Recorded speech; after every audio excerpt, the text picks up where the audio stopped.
प्राचीन भारत में गंगा के मैदान में बहुत सारे राज्य उभरे। इनमें से मगध, जो आज के बिहार में है, एक पावरशाली शक्ति के रूप में उभरा। मगध के उत्थान में कई कारणों ने योगदान दिया।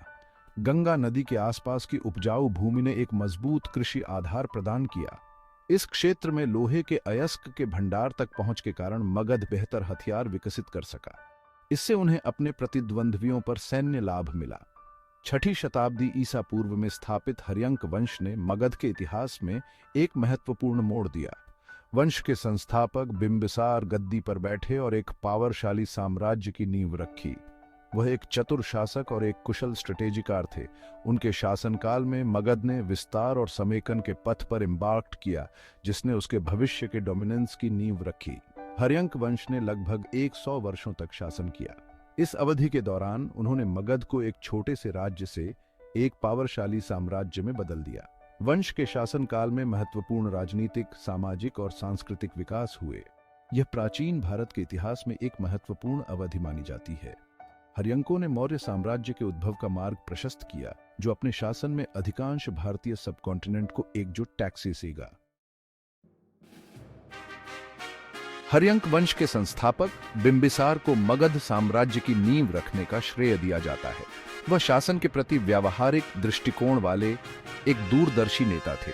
उनके शासनकाल में ऐसी नीतियों को लागू किया गया जिससे इस क्षेत्र में मगध की स्थिति मजबूत हुई। वह अपने राज्य के विकास के लिए स्ट्रेटेजिक गठबंधनों और रीजनीय विस्तार के महत्व को समझते थे। बिंबिसार ने अपने राज्य को मजबूत टैक्सेसने के लिए बहुआयामी दृष्टिकोण अपनाया।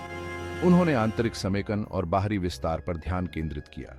उन्होंने अपनी सेना और प्रशासन को मजबूत किया, जिससे मगध एक ऐसी दुर्जय शक्ति बन गई जिसके साथ खिलवाड़ नहीं किया जा सकता था।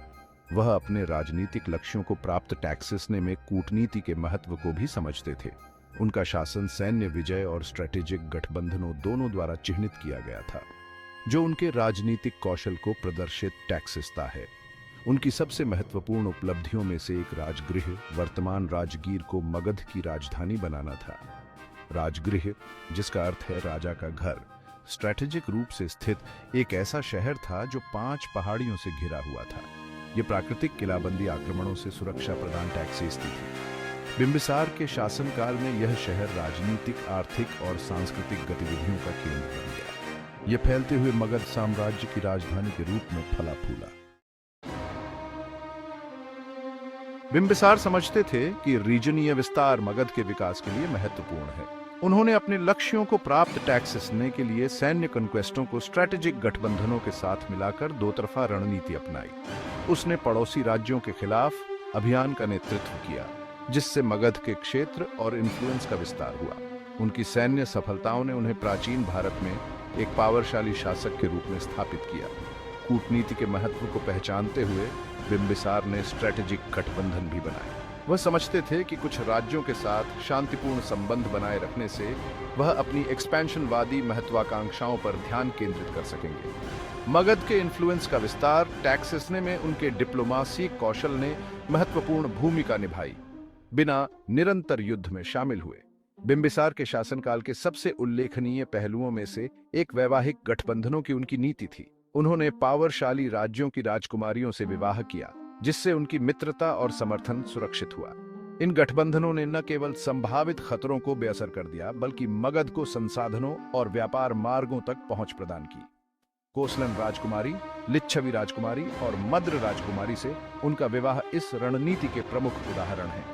इन गठबंधनों ने मगध की राजनीतिक स्थिति को बढ़ाने और उसकी सीमाओं को सुरक्षित टैक्सेसने में महत्वपूर्ण भूमिका निभाई। Section 4. Administration under Bimbisara, a glimpse into ancient Indian polity. Bimbisara न केवल एक कुशल विजेता और राजनयिक थे, बल्कि एक सक्षम प्रशासक भी थे। उन्होंने कई एडमिनिस्ट्रेशनिक सुधार लागू किए, जिससे उनके राज्य को मजबूती मिली और शासन सुव्यवस्थित हुआ। उनका शासनकाल प्राचीन भारतीय राजव्यवस्था के कामकाज में बहुमूल्य अंतर्दृष्टि प्रदान टैक्सेसता है। वह समझते थे कि उनके एक्सपेंशनिस्ट साम्राज्य के भीतर व्यवस्था और समृद्धि बनाए रखने के लिए कुशल प्रशासन महत्वपूर्ण है। बेहतर प्रशासन के लिए उन्होंने अपने राज्य को कई प्रांतों में विभाजित किया। प्रत्येक प्रांत का नेतृत्व एक राज्यपाल टैक्सेसता था, जो कानून व्यवस्था बनाए रखने और कर एकत्र टैक्सेसने के लिए जिम्मेदार था। विकेंद्रीकृत प्रशासन की इस प्रणाली ने अधिक कुशल शासन की अनुमति दी और यह सुनिश्चित किया कि लोगों की जरूरतों को प्रभावी ढंग से पूरा किया जाए। इसके अलावा बिंबिसार ने अपनी महत्वाकांक्षी परियोजनाओं को निधि देने के लिए एक मजबूत टैक्सेस आधान प्रणाली के महत्व को पहचाना। उन्होंने कर संग्रह के लिए एक निष्पक्ष और कुशल प्रणाली लागू की। इस प्रणाली ने शाही खजाने में रेवेन्यू का एक स्थिर प्रवाह सुनिश्चित किया, जिसका उपयोग सार्वजनिक कार्यों के वित्त पोषण, सेना के रखरखाव और साम्राज्य की बढ़ती जरूरतों का समर्थन टैक्सेसने के लिए किया जाता था। उनका शासनकाल रीजनीय विस्तार और आंतरिक समेकन के बीच संतुलन से चिह्नित है, जिसने एक पावरशाली और समृद्ध मगध की नींव रखी। Section 5 patronage of Buddhism and Bimbisara's legacy. Bimbisara का शासनकाल न केवल राजनीतिक और सैन्य उपलब्धियों से बल्कि महत्वपूर्ण सांस्कृतिक विकासों से भी चिह्नित था। वह कला, साहित्य और धर्म के महान संरक्षक थे। वह उस समय नए उभरते हुए धर्म, बौद्ध धर्म के अपने संरक्षण के लिए विशेष रूप से जाने जाते हैं। बुद्ध के साथ उनके एसोसिएशन का उनके जीवन और मगध के सांस्कृतिक परिदृश्य पर गहरा इन्फ्लुएंस पड़ा। बुद्ध से बिंबिसार का मिलना उनके मन पर एक गहरी इम्पैक्ट छोड़ गया। वह बौद्ध धर्म के एक धर्मनिष्ठ अनुयायी बन गए और उन्होंने इसके प्रारंभिक प्रचार में महत्वपूर्ण भूमिका निभाई। उन्होंने बौद्ध संघ को संरक्षण प्रदान किया, उन्हें मठ स्थापित टैक्सेसने के लिए जमीन और संसाधन प्रदान किए। बौद्ध धर्म के प्रति उनके समर्थन ने इस क्षेत्र में इसके विकास और लोकप्रियता में योगदान दिया। 5 दशकों से अधिक समय तक चलने वाला बिंबिसार का शासनकाल प्राचीन भारतीय इतिहास में एक अत्यंत महत्वपूर्ण अवधि थी। उन्होंने मगध को एक छोटे से राज्य से एक पावरशाली साम्राज्य में बदल दिया, जो मौर्य साम्राज्य के अधीन इसके भविष्य के डोमिनेंस के लिए आधारशिला रखी। एक बुद्धिमान और न्यायप्रिय शासक, एक कुशल राजनयिक और कला और धर्म के संरक्षक के रूप में उनकी विरासत आने वाली पीढ़ियों को प्रेरित टैक्सेसती रही।